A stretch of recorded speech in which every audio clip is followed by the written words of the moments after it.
Hello' টম, তোমাৰ কি খবৰ? মোৰ ভালেই ছাৰ। বাৰু তুমি কোৱাচোন, এটা খৰাহিত যদি 10টা আপেল থাকে, তাৰে 7টা গেলি গ'লে তাত কেইটা আপেল থাকিব? ছাৰ, তাত 10টা আপেলেই থাকিব। কিন্তু কেনেকৈ?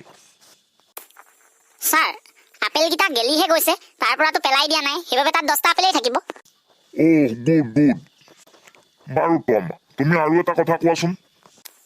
কি sir? Good morning sir. Morning.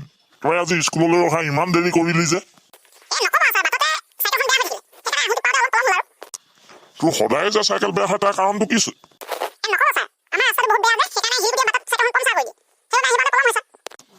বাৰু হ'ব, তই বহ কৈ যা।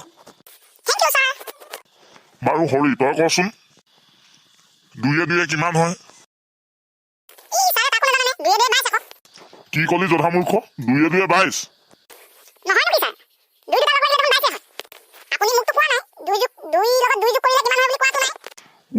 তহঁতি মোৰ মূৰটো গৰম কৰি পেলাবি দেখোন। হ'ব দে, আজিলৈ ইমানতে, ক্লাছ ছুটি হওক।